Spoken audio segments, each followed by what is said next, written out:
Selamat pagi anak-anak. Assalamualaikum warahmatullahi wabarakatuh. Bagaimana kabar kalian semua hari ini?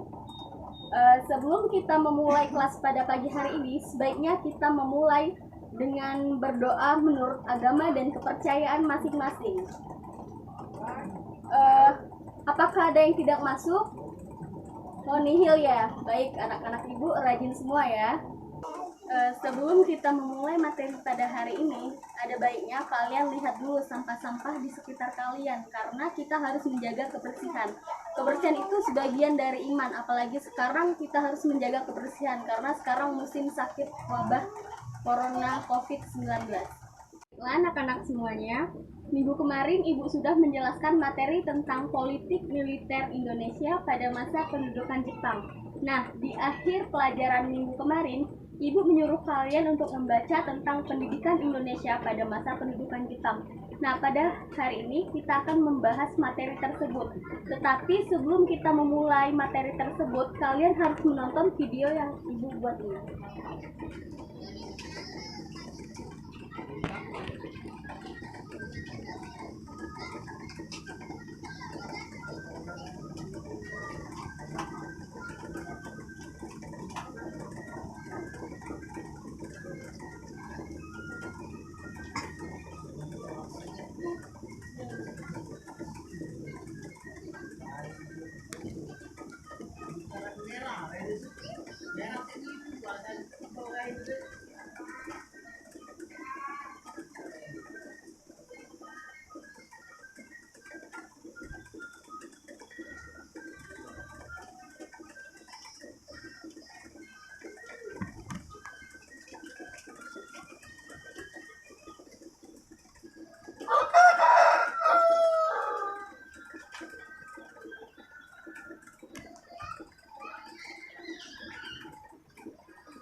Anak-anak, di sini Ibu akan menjelaskan tentang latar belakang pendidikan Indonesia pada masa pendudukan Jepang. Pada masa Perang Dunia Kedua, dunia terbagi menjadi dua blok, yaitu blok Barat dan blok Timur. Nah, blok Barat ini dipimpin oleh Amerika Serikat, sedangkan blok Timur dipimpin oleh Uni Soviet. Kedua blok ini sangat mencari aliansinya. Jepang merupakan salah satu anggota dari aliansi tersebut. Perang Asia Pasifik merupakan bagian dari Perang Dunia Kedua. Jepang yang terlibat dalam Perang Asia Pasifik memasuki Indonesia dengan mengakui Indonesia sebagai saudara tua dengan gerakan 3A, yaitu Nippon sebagai pemimpin Asia, Nippon sebagai cahaya Asia, dan Nippon sebagai pelindung Asia. Dengan propaganda tersebut, Jepang berhasil menarik simpati dari rakyat Indonesia sehingga rakyat mau melawan penjajah. Zaman pendudukan Jepang di Indonesia memperlihatkan gambaran buruk mengenai bidang pengajaran jika dibanding dengan masa-masa pemerintahan Hindia Belanda. Jumlah sekolah dasar menurun dari 21.500 menjadi 13.500 sekolah lanjutan, dari 850 menjadi 20. Perguruan tinggi atau fakultas terdiri dari 4 buah dapat dikatakan untuk beberapa lama belum dapat melakukan kegiatan-kegiatannya. Jumlah murid sekolah dasar merosot 30%, sedangkan murid sekolah menengah merosot menjadi 90%.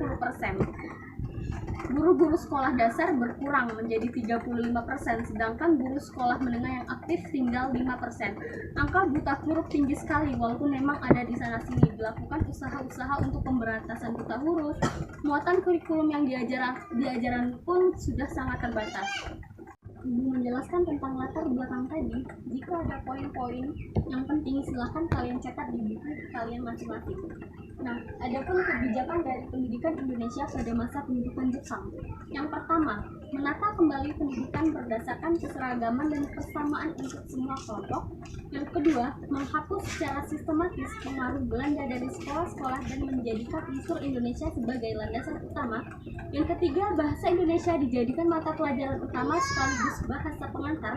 Yang keempat, mengizinkan menyanyikan lagu Indonesia Raya setelah menyanyikan lagu Kimigayo atau lagu dari kebangsaan Jepang. Yang terakhir, ada mengizinkan mengibarkan bendera merah putih setelah bendera Jepang atau Hinomaru. Selanjutnya itu adapun hasil dari pendidikan Indonesia pada masa pendudukan Jepang. Yang pertama itu ada sekolah umum terdiri dari sekolah rakyat 6 tahun atau Kokumin Kugako. Di samping itu masih ada lagi sekolah desa atau sekolah pertama. Yang kedua ada sekolah menengah pertama 3 tahun. Yang ketiga ada sekolah menengah tinggi 3 tahun. B. Sekolah guru ini terdiri dari sekolah guru 2 tahun, sekolah guru 4 tahun, dan sekolah guru 6 tahun. Adapun sistem pengajaran dari pendidikan Indonesia pada masa pendudukan Jepang. Nah, pada waktu itu sistem pengajaran dan kurikulum ditujukan untuk keperluan perang Asia Timur Raya. Pelaksanaan kurikulum pada awalnya melakukan indoktrinasi kepada guru-guru mengenai paham Hakoichi. Pada saat itu pendidikan tingkat dasar dijadikan satu macam selama 6 tahun. Jepang melakukan penyeragaman itu dengan tujuan memudahkan pengawasan terhadap sekolah-sekolah tersebut. Penyeragaman itu sangat menguntungkan rakyat Indonesia karena menghapus diskriminasi pada saat itu. Di sini anak-anak, ada pun kewajiban yang harus dijalankan para siswa pada saat itu. Yang pertama, belajar bahasa Indonesia dan bahasa Jepang. Yang kedua, latihan kepemilikan untuk mendidik para siswa supaya memiliki semangat seperti tentara Jepang. Yang ketiga, menyanyikan lagu kebangsaan Jepang. Yang keempat, melakukan gerakan badan atau yang disebut dengan taisho. Anak-anak semua, dari keseluruhan yang Ibu jelaskan tadi, mulai dari latar belakang, kebijakan, hasil, sistem pengajaran, dan kewajiban, di sini Ibu akan menjelaskan tentang keuntungan dari pendidikan Indonesia pada masa pendidikan Jepang. Yang pertama itu bahasa Indonesia berkembang secara luas di Indonesia. Yang kedua, seluruh buku asing diterjemahkan ke dalam bahasa Indonesia agar memudahkan sistem pengajaran di Indonesia. Yang ketiga, Jepang mengajarkan seni bela diri yang dimana pada saat itu menjadi cikal bakal dari perlawanan rakyat Indonesia. Yang keempat, muncul semangat nasionalisme dan merindukan akan kemerdekaan yang akhirnya menyatukan perlawanan rakyat. Yang kelima, ada menghapus diskriminasi dalam bidang pendidikan dalam sekolah.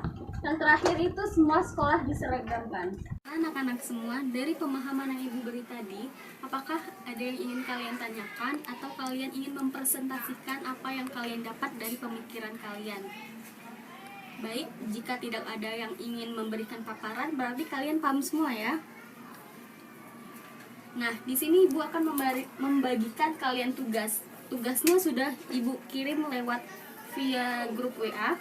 Nah, di situ kalian harus membagi kelompok. Itu ada 30 orang kan, berarti dibagi 6 kelompok. Satu kelompok terdiri dari 5 orang. Nah, tugasnya itu kalian kumpul di minggu depan. Berhubung waktunya telah habis, Ibu akhiri dengan wabillahi taufiq wal hidayah. Wassalamualaikum warahmatullahi wabarakatuh.